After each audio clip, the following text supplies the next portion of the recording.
तो आज हम लोग बैठे हुए हैं ऑल इंडिया एजुकेशनल कॉन्फ्रेंस और जेएमयू के तैयब असगर जी से। आइए उनसे पहले तो कुछ सवाल करते हैं इनकी जीवनी को लेकर, क्योंकि आज पूरा इंडिया में इनको लोग जानते हैं। उसके बारे में आपसे मैं रूबरू करवाऊंगा। उससे पहले इनकी जीवनी के बारे में पूछेंगे। सर पहले तो अपना नाम बताइए। जी, मेरा नाम तैयब असगर है। जमशेदपुर से मेरा ताल्लुक है और जवाहरलाल नेहरू यूनिवर्सिटी, जामिया मिल्लिया इस्लामिया, जामिया हमदर्द और अलीगढ़ मुस्लिम यूनिवर्सिटी से मैंने तालीम हासिल किया और तालीम हासिल के साथ साथ तलबा बरादरी की मैंने क़यादत भी किया। जेएनयू में और बता रहे हैं कि अलीगढ़ यूनिवर्सिटी, जो कि पूरा हिंदुस्तान में एक चर्चा का विषय रहता है, उसके बारे में कुछ बताएं। देखिए, वो हाई क्वालिटी एजुकेशन का मरकज है और जेएनयू वारा में, जामिया वारा में, अलीगढ़ के अंदर में कंपटीशन के थ्रू एडमिशंस होते हैं। जाहिर लेबोरियस स्टूडेंट्स हैं और वो किताबों का सीरियसली मुताला करते हैं, तो समझते हैं कि हमारा कॉन्स्टिट्यूशनल राइट क्या है, सेकुलरिज्म क्या है, इंसानी माहौल किस तरह से बनना चाहिए, हमारा मुल्क शांतिपूर्वक किस तरह से होना चाहिए, किस तरह से हम पुरअमन और खुशगवार माहौल अपने मुल्क में कायम करें, इसकी फिक्र रहती है। और इस मामले में जेएनयू, डीयू, अलीगढ़, जामिया इस्लामिया, जामिया हमदर्द नो डाउट एक इंपॉर्टेंट रोल प्ले कर रहा है। और आने वाले वक्त में स्टूडेंट कम्युनिटी को चाहिए कि आप पूरे हिंदुस्तान के अंदर में लिटरेरी मिशन लेकर चलें, तब जाके हमारा मुल्क सिविलाइज्ड होगा। और ना ही सिर्फ सिविलाइज्ड होगा बल्कि एक बेहतरीन इंसानी माहौल जहां मोहब्बत और प्यार की फजा होगी, हम उसको कायम करेंगे इंशाअल्लाह ताला। आप एजुकेशन को लेकर चले हुए हैं शुरू से ही, और एजुकेशन पर आप काम करें, उसको लेकर क्या आपका सोच है, क्या विचार है? देखिए, मैंने तो इससे पहले भी बातचीत हुई और भी कई मीडिया वालों से हमारी गुफ्तगू बातचीत हो चुकी है। मैं साफ कहता हूं कि जब तक एजुकेशन नहीं आएगा तब तक जो है आप अपने हालात बदल नहीं सकते। आज की डेट में कुछ लोगों के हाथ में देखते हैं कि ना उनके हाथ में कलम है, ना उनके हाथ में हल है, और उसके बाद समाज के डिस्ट्रक्टिव एलिमेंट के साथ उनका उठना बैठना होता है। तो आप ही बताएं कि समाज तरक्की का रास्ता तय करेगा या समाज तबाही का रास्ता तय करेगा। और फिर यह है कि आप इल्जाम दूसरों को लगाएंगे अपनी बर्बादी का, लेकिन आप अपना गरीबान नहीं झांकेंगे कि हमने कहां गलतियां की हैं। लिहाजा फिर आपके चैनल के माध्यम से मैं तमाम हजारीबाग में और तमाम झारखंड में रहने वाले और बिहार में रहने वाले लोगों से भी खुसूसी गुजारिश कर रहा हूं कि आप जो है बैठ के अपने घर के माहौल को भी चेक करें और अपने बच्चों को आला तालीम की तरफ ले चलें। चाहे उसके घर की दौलत भी आपको काहे नहीं और घर के जो है इमारतें भी काहे नहीं आपको बेचना पड़े, लेकिन अपने बच्चे को आला तालीम से रोशन कीजिए। जब आपकी बच्चा आला तालीम से रोशन होगा तो यकीनी तौर पर आपकी नस्ल भी कामयाब होगी और एक मुस्तहकम मजबूत समाज बनाने में हम कामयाब हो सकेंगे। मदरसे को आप किस तरह देखते हैं एजुकेशन को लेकर? देखिए, मदरसा अपना एक रोल प्ले कर रहा है।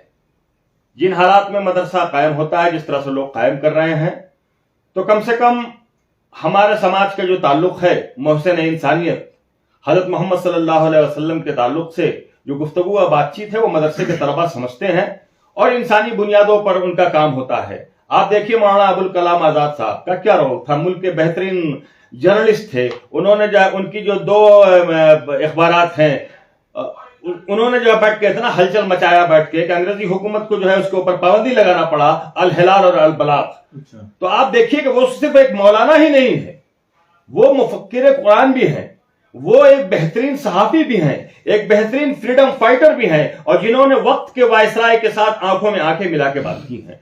तो एक मौलाना ऑलराउंडर अगर इस तरह से हैं तो यकीनी तौर पर अगर वो चीजें आ जाती हैं, उस तरह का एजुकेशन का सिस्टम आता है, तो आप वो हमारे एक मौलाना हमारे आलिम भी हो सकते हैं।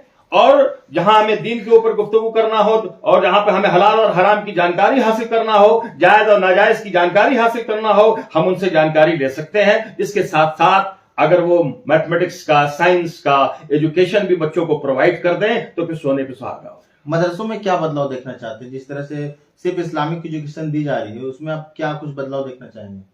देखिए, जो तालीम वो दे रहे हैं इस्लामिक एजुकेशन, जिसकी आप इस्लामिक एजुकेशन की बात कर रहे हैं, तो वो तालीम जो है वो तो जारी रहेगा। मदरसे का है, चूंकि कुरान शरीफ के वो तालीम देते हैं बैठ के, और जो हदीस है उसके ताल्लुक से वो तालीम देते हैं, लेकिन मैं बार बार कह रहा हूं कि अगर उसी के साथ साथ सीबीएसई पैटर्न पर अगर तालीम राइज कर दी जाए, बच्चों को हिस्ट्री भी पढ़ाया जाए, बच्चों को उर्दू भी पढ़ाया जाए, बच्चों को हिंदी भी पढ़ाया जाए, बच्चों को इंग्लिश भी पढ़ाया जाए, बच्चों को साइंस भी पढ़ाया जाए, तो यही बच्चे वक्त के आईएएस भी बनेंगे, आईपीएस भी बनेंगे, जज भी बनेंगे और इस मुल्क की खिदमत करते हुए दिखाई देंगे और यकीनी तौर पर इन पर हम कई मौलाना आजाद पैदा कर सकेंगे। मुस्लिम यूनिवर्सिटी के तर्ज पर झारखंड में कुछ यूनिवर्सिटी बन सकते हैं? देखिए, क्यों नहीं बन सकता है? अगर समाज चाह लेगा तो क्या नहीं हो सकता है। जमशेदपुर के अंदर मैं देख रहा हूं, रांची के अंदर में, हजारीबाग के अंदर में अब तो इकोनॉमिकली बहुत सारे लोग इतने ऐसे नजर आ रहे हैं कि अगर वो तमाम लोगों ने अगर चाह लिया कि झारखंड की सरजमीन पर एक बेहतरीन यूनिवर्सिटी का कयाम होना चाहिए, तो ये कोई मुश्किल काम नहीं है। लेकिन मसला ये है कि वो अपने घर की चहारदीवारी तक देखते हैं, अपने सिर्फ बच्चों तक देखते हैं, अपने बच्चों पर वो लाखों करोड़ों रुपया खर्च कर सकते हैं बैठ के, लेकिन वो समाज के यतीम बच्चों पर, समाज के गरीब बच्चों पर हाथ नहीं रख सकते हैं। तो फिर समाज के अंदर में तब्दीली कहां से आएगी? अलबत्ता उनको बदतमीज होने का इल्जाम लगाते हैं, ये गलत है। दानिश्वर तबका को आगे निकल के आना चाहिए, उलमा को आगे निकल के आना चाहिए और समाज के अंदर बेहतरीन माहौल कायम करने के लिए, जहां हर एक बच्चा समझे कि आज के दौर में तालीम हासिल करना जरूरी है। वरना आज का जो माहौल है कि ये बस्ती आंख वालों की है बस्ती। आज का जो माहौल है कि ये बस्ती आंख वालों की है बस्ती, मगर अंधे हुकूमत कर रहे हैं। मगर अंधे हुकूमत कर रहे हैं। हमारे गांव की हालत बुरी है। गांव एक संबल है, यहां पर आप उसको अपने तौर से भी ले सकते हैं कि हमारे गांव की हालत बुरी है, शरीफ लोग हिजरत कर रहे हैं। आप देखिए ये माहौल बन रहा है। तो आखिर पढ़ा लिखा क्लास जिसको अल्लाह ताला ने दौलत से नवाज दिया, तो वो कम से कम आके बढ़े अपने औलाद के अलावा, जो उन्होंने लाखों और अरबों रुपया जो रख रखा है, जिसकी बुनियाद पे समाज में वो शेखे करते कि साहब मेरा अपार्टमेंट वहां है, मेरी जमीन इतनी है, 4 तल्ला बिल्डिंग है, हमने मुंबई में फ्लैट रखा है, हमने दिल्ली में फ्लैट ले रखा है। शर्म नहीं आती उनको बोलने में? ये भी तो कह सकते थे बैठ के कि हमने 100 यतीम गरीब बच्चों पर सर रखा है, हमने एक मदरसा कायम किया है, हमने एक स्कूल कायम किया है, हमने कॉलेज कायम किया है। और जिन लोगों ने कायम किया है, I personally salute them because they are following the instructions, they are following the path of sir Syed and Raja Ram Mohan Roy.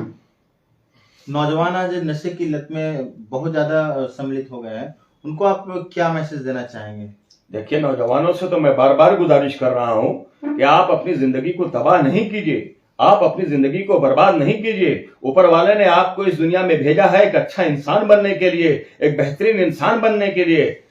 बेहतरीन इंसान बनकर आप समाज की खिदमत करें और गरीबों की, यतीमों के दर्द को महसूस करते हुए उनके घरों में खुशी का किरण हो और तालीम का शम्मा जले, इसकी कोशिशें तेज होनी चाहिए। लिहाजा नशा मुक्त समाज को लेकर जमशेदपुर के अंदर भी प्रोग्राम हुआ और जगहों पे भी प्रोग्राम हो रहा है। लिहाजा इस मुल्क के तमाम जितने भी हमारे मीडिया पर्सन्स हैं, जितने भी इंटेलेक्चुअल्स हैं, जो भी प्रोफेसर्स हैं, जो भी लेक्चरर्स हैं, वो अपने घर के चायखाने पर सिर्फ इस पे गुफ्तगू नहीं करें, बल्कि इसको तहरीक में बदल दें, आंदोलन में बदल दें। तो यकीनी तौर पर वो बच्चे जो इस्तेमाल कर रहे हैं, जब वो आपकी बात को सुनेंगे तो वो मुतासिर होंगे और वो नशा छोड़ते हुए दिखाई देंगे।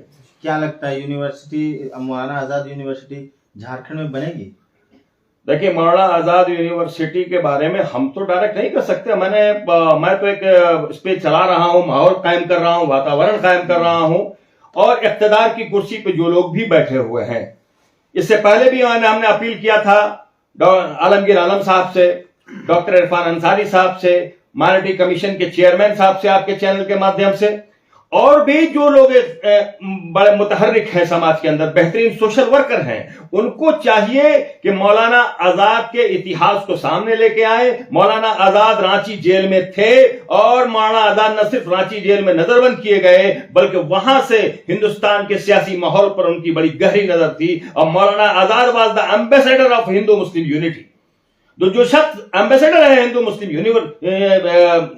मुस्लिम एम्बेसडर है और यूनिटी का, तो उस शख्स को तारीख के आईने में अगर देखा जाए तो मौलाना आजाद यूनिवर्सिटी के कयाम के लिए सरकार को पहल करना चाहिए और इसके लिए तमाम इंटेलेक्चुअल्स को अपने घरों से निकलकर मुतालबा भी करना चाहिए। और एक सेकुलर सरकार है और डेमोक्रेटिक गवर्नमेंट है और मुझे उम्मीद है सरकार बहुत ही पॉजिटिव रोल अदा करेगी। शर्त यह है कि आप भी तो जाएं, सरकार से बात करें, सरकार के सामने आप डेलीगेशन लेके जाके बात करें, सरकार सुनेगी, मुझे यकीन है। यूनिवर्सिटी खुलने से क्या बेनिफिट होंगे, कुछ बताएं आप। यूनिवर्सिटी खुलने से क्या बेनिफिट होगा? यूनिवर्सिटी खुलने से हमारे बच्चे पढ़ेंगे, लिखेंगे, आगे बढ़ेंगे, सिविलाइज्ड होंगे, लेक्चरर होंगे, प्रोफेसर होंगे, जज होंगे, आईएएस होंगे। बच्चे अभी नहीं पढ़ रहे हैं? बच्चों का जो पढ़ाई है, जो मैक्सिमम पढ़ाई, खास के अगर आप अपने मुआशरे, अपने समाज की बात कर रहे हैं, 80% बच्चे ड्रॉप आउट हैं। और 9-10 तक अगर आप जो इंग्लिश मीडियम स्कूल जो आपने खोल रखा है, वो इंग्लिश मीडियम स्कूल भी तकरीबन समझ लीजिए कि एक बिजनेस सेंटर बन गया है बैठ के। बच्चा 8 क्लास में पहुंच चुका है, 9 क्लास में पहुंच चुका है। आप जो है बैठकर उसकी पूरी फीस जो है इंग्लिश मीडियम स्कूल के नाम पर आप ले रहे हैं, लेकिन बच्चा 9 क्लास में पहुंच गया है। उससे 4-5 अंग्रेजी के सवाल छोटे छोटे पूछने के बाद अगर बच्चे से सवाल पूछा जाता है तो वो अंग्रेजी में जवाब नहीं दे सकता है। नतीजा क्या हुआ कि ना उसको अंग्रेजी आती है, ना उसको उर्दू आती है, तो दोनों जबान से वो वंचित हो गया। आखिर इसका जिम्मेदार कौन है? वो स्कूल जो सिर्फ बिजनेस पर्पज से बच्चों को यूज करता है, फीस कलेक्ट करता है, लेकिन बच्चों को क्वालिटी एजुकेशन प्रोवाइड नहीं कर रहा है। और they must be taken by us very seriously. और मीडिया वालों को भी जाके उन स्कूल वालों से सवाल पूछना चाहिए कि आपके यहाँ बच्चे 9-10 में पहुंच गए हैं और आप इंग्लिश मीडियम के नाम पे पूरी फीस ले रहे हैं, तो आप ये बताइए कि इन बच्चों को अंग्रेजी बोलना अब तक क्यों नहीं आया? इसकी क्या वजह है? आखिर क्या माहौल है आपके स्कूल में? आज गरीब एजुकेशन से काफी दूर होते जा रहे हैं, इसका क्या वजह हो सकता है आपके हिसाब से? देखिए, गरीब एजुकेशन से दूर हो रहा है, उसकी वजह यह है कि उनके सर पर हाथ रखने वाला कोई नहीं है। देखिए, अमीरी और गरीबी तो कौन इंसान किस वक्त यतीम हो जाए, कौन इंसान किस वक्त गरीब हो जाए, कौन इंसान किस वक्त तरक्की कर जाए, ये तो कहानी। लेकिन इतना तो तय है कि जिन लोगों ने सीरियसली एजुकेशन हासिल किया है, तालीम हासिल किया है, तो ना सिर्फ उनको इज्जत नसीब है, उनको इज्जत नसीब है, उनको शोहरत नसीब है, उनको दौलत नसीब है, उनको मनसब नसीब है। तो गरीब बच्चे अगर तालीम हासिल करेंगे तो फिर वो भी समाज का खुददार हिस्सा बनेगा और वो समाज के अंदर डिस्ट्रक्शन के बजाय कंस्ट्रक्शन का काम करेगा, तामीर का काम करेगा।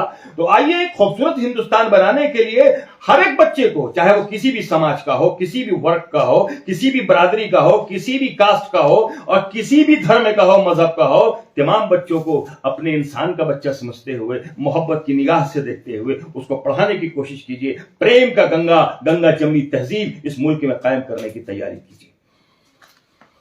तो आज तैयब असगर जी ने बहुत ही इम्पोर्टेंट बात रखी है अपने बारे में और झारखंड में एक यूनिवर्सिटी की मांग की है और इस चैनल के माध्यम से लगातार ये दूसरी बार इन्होंने इंटरव्यू दिया, मांग किया है। और बहुत सारे नौजवान जो नशे से पीड़ित हैं उनके बारे में भी बहुत अच्छी सलाह दी है कि किस तरह से नशे से दूर होना चाहिए। कुछ एक शायर लास्ट में ये अपना अंतिम बोलना चाह रहे हैं, आइए सुनते हैं इनका शायर।